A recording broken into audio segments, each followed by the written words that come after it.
Ohio Minasan, aujourd'hui on se retrouve pour la découverte, ou devrais-je dire la redécouverte de Shaman King, qui se voit réadapté en cette année 2021.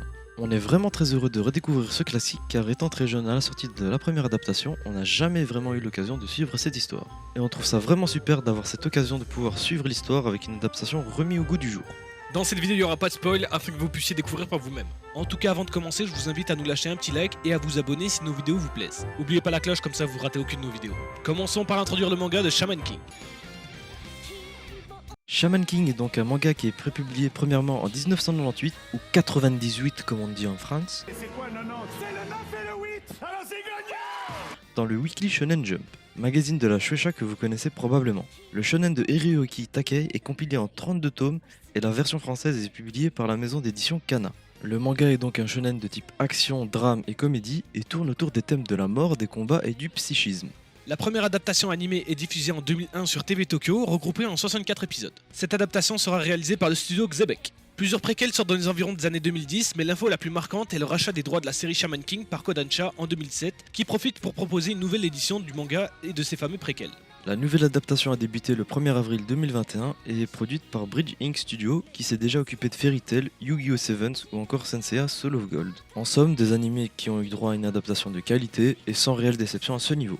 On suit durant cette aventure l'histoire de Yo Asakura, l'héritier d'une famille de chamans. Un chaman est un magicien qui libère des âmes perdues, des fantômes donc, dans l'au-delà.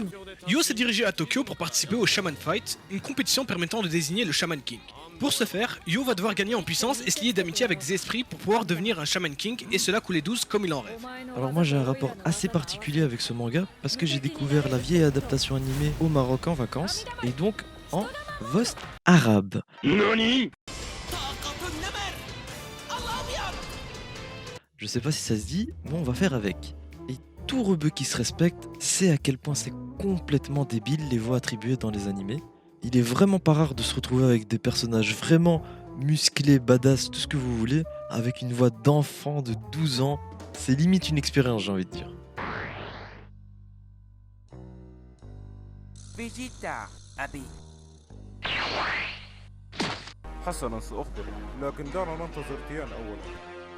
Il y a aussi un truc qui me laisse un peu perplexe, c'est les dimensions de certains persos. Alors je me rappelle déjà que dans la première adaptation, il y avait déjà des proportions sur certains persos vraiment what the fuck. Mais à certains moments, c'était vraiment abusé, je trouve, sur l'épisode 1. Après, si c'est le style de base du manga, ok, on peut passer outre. Mais si c'est pas le style de base, c'est vraiment dommage. Après, en somme, l'épisode 1 était assez convaincant. On introduit tranquillement un peu l'histoire et les protagonistes. Et j'ai pas vu de gros éléments qui m'ont vraiment déçu dans l'animation. Donc ça pourrait être une série super cool à suivre. Alors de mon côté, Shaman King, j'en ai jamais entendu parler quand j'étais petit. J'avais plus tendance à regarder Détective Conan, Naruto et City Hunter, même si pour la censure ils appelaient ça Nicky Larson, avec plein d'éléments censurés. C'était autour d'une petite discussion avec Younes qu'il me l'a fait découvrir et j'arrive toujours pas à comprendre comment ça se fait que je connaissais pas Shaman King. Parce que Shaman King a été publié durant le Golden Age des mangas, c'est-à-dire quand Hunter x Hunter, One Piece et Naruto sortaient. Pour vous dire, avant d'écrire cette vidéo, je regardais ce manga avec un air réducteur, me disant que c'est un manga de l'ancienne génération et ça va très vite me saouler. De plus, j'avais peur que le manga prenne un gros coup de vieux et que ça me déçoive un peu. Alors que pas du tout, j'ai été très vite surpris par l'histoire. Bon, je suis encore qu'au début et ça promet comparant l'ancienne adaptation et la nouvelle. Ça respecte totalement et on respecte encore Bridge Inc. Studio d'avoir ajouté cette nouvelle patte graphique qui rafraîchit énormément l'œuvre. Les doublages en VO sont toujours aussi excellents et surtout l'aspect des personnages contrôlant des esprits, ça m'a fait penser